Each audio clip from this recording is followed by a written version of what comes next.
नमस्कार मित्रों,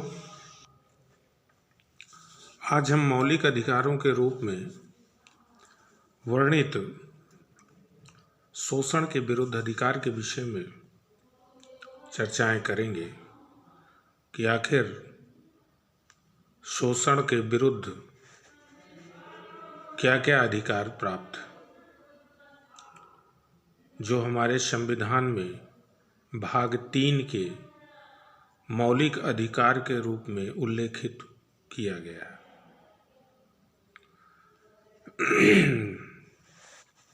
तो आपसे एक विनम्र अपील करना चाह रहे हैं कि चैनल को जितना ज़्यादा से ज़्यादा प्रमोट करेंगे उतना हमें मोटिवेशन प्राप्त होगा और हम आपके सामने अच्छी अच्छी चीज़ें प्रमोट कर सकेंगे।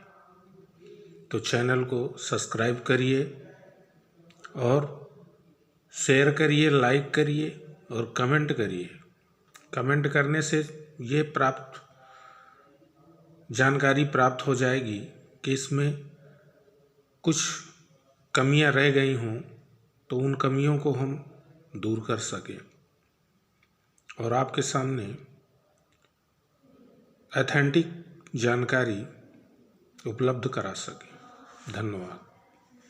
शोषण के विरुद्ध अधिकार। शोषण के विरुद्ध अधिकार में जो पहला अधिकार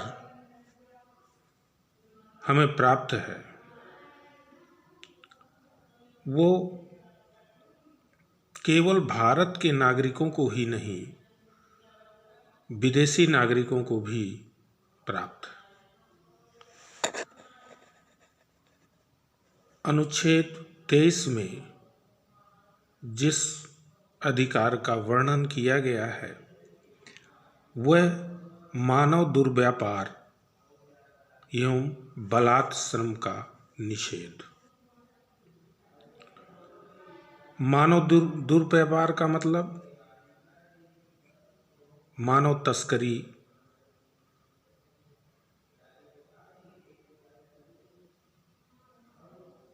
बेगार का मतलब बिना श्रम का मूल्य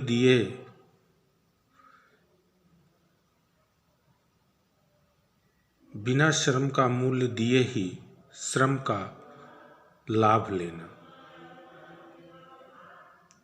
वैसे बेगार का प्रचलन हमारे भारतीय इतिहास में प्राचीन काल से रहा है, लेकिन स्वतंत्र भारत में इस व्यवस्था को संविधान में जगह प्रदान की गई जिससे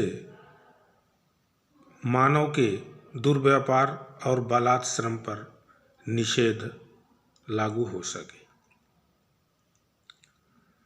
अनुच्छेद 23 मानव दुर्व्यापार, बेगार पर प्रतिबंध लगाता है। यानी अनुच्छेद 23 दो चीज़ों पर, एक तो मानव दुर्व्यापार का मतलब होता है बुरी नीयत से किया गया व्यापार। यह अधिकार नागरिक और विदेशी दोनों को प्राप्त। यह केवल राज्य के खिलाफ ही प्राप्त नहीं है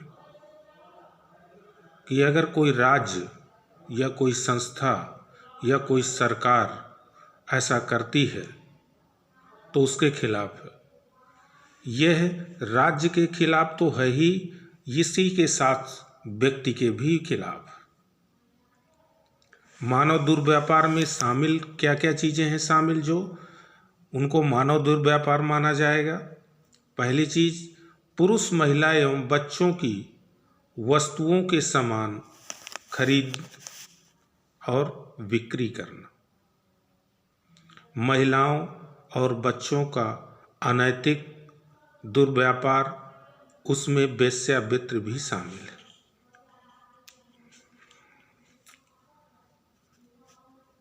देवदासी या दास प्रवृत्ति, इस तरह के कृत्यों को रोकने के लिए चूंकि ये मौलिक अधिकार मनुष्य मानव को या नागरिकों को प्राप्त तो हैं, लेकिन ये तभी फलीभूत होंगे जब संसद इस पर कानून बनाएगी। तो इसी को आधार मानकर संसद ने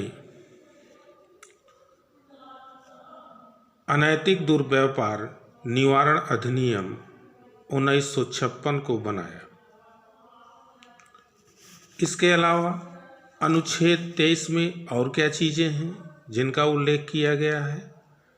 बेगार के अलावा बलात् श्रम, बेगार के अलावा बलात् श्रम। बलात् श्रम का मतलब बल के आधार पर किसी से श्रम करवाना। बेगार का मतलब बिना श्रम का मूल्य दिए ही श्रम करवाना। अन्य प्रकारों यानी बेगार और बलात् श्रम के अन्य प्रकारों जैसे बंधुआ मजदूरी पर भी रोक लगाता है। यानी अनुच्छेद 23 जो है आपको बंधुआ मजदूरी से निषेध प्रदान करता है। संसद द्वारा कुछ कानून बनाए गए। इस विषय पर संसद द्वारा कुछ कानून बनाए गए। वो कौन है? बंधुआ मजदूरी व्यवस्था अधिनियम 1976। लेकिन अब ये कानून उपलब्ध नहीं, इसको समाप्त कर दिया गया। दूसरा कानून कौन है? न्यूनतम मजदूरी अधिनियम 1948, ठेका श्रमिक अधिनियम 1970, समान पारिश्रमिक अधिनियम 1976। अनुच्छेद 23 में कुछ अपवाद भी हैं। वो अपवाद के हैं? राज्य को यह अनुमति प्रदान करता है, यानी संविधान राज्य को यह अनुमति प्रदान करता है कि सार्वजनिक उद्देश्य के लिए अनिवार्य सेवा की व्यवस्था या अनिवार्य सेवा ले सकता है। ये अनुच्छेद 23 के तहत एक अपवाद है। अब इसके बाद आते हैं अनुच्छेद शोषण के विरुद्ध अधिकार में जो दूसरा अनुच्छेद है वो है अनुच्छेद 24। अनुच्छेद 24 क्या कहता है? अनुच्छेद 24 ये कहता है कि कारखानों में बालकों के नियोजन के संबंध में निषेध। किसी फैक्ट्री या खान अथवा अन्य परिसंकारात्मक ऐसी गतिविधियां जो खतरनाक हों अथवा निर्माण कार्य में अथवा रेलवे में 14 वर्ष से कम उम्र के बच्चों के नियोजन का प्रतिषेध करता है। यदि 14 वर्ष से कम उम्र के बच्चे को इन चीज़ों में नियोजित किया जाता है तो ये मौलिक अधिकार का हनन है, यानी अनुच्छेद 24 का हनन है। लेकिन यह प्रतिषेध किसी नुकसान न पहुंचाने वाले, लेकिन इसके साथ ये भी है कि ये प्रतिषेध किसी नुकसान न पहुंचाने वाले अथवा निर्दोष कार्यों में नियोजन का प्रतिषेध नहीं करता है। यानी जिससे उस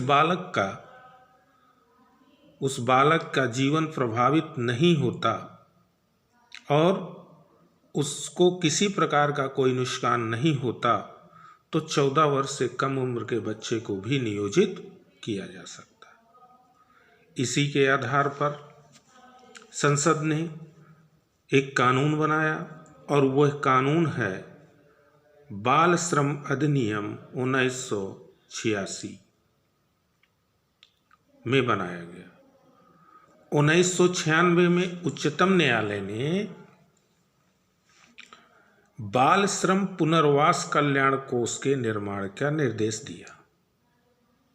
इसके बाद यानी बाल श्रम अधिनियम 1986 में जब बनने के बाद 1996 में उच्चतम न्यायालय ने सरकार को यह निर्देशित किया कि वो बाल श्रम पुनर्वास कल्याण कोष का गठन करे और बालक अधिकार संरक्षण आयोग अधिनियम 2005 में, यानी ये जो जब सुप्रीम कोर्ट ने ये निर्देश दिया तो उसके बाद 2005 में सरकार ने बाल अधिकार संरक्षण आयोग अधिनियम लाया 2005 में। तो मित्रों, आज के वीडियो में शोषण के विरुद्ध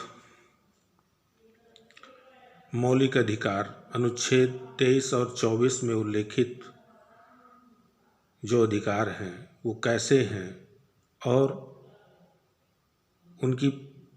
उनका स्वरूप कैसा है, इस विषय में आपको जानकारी दी गई।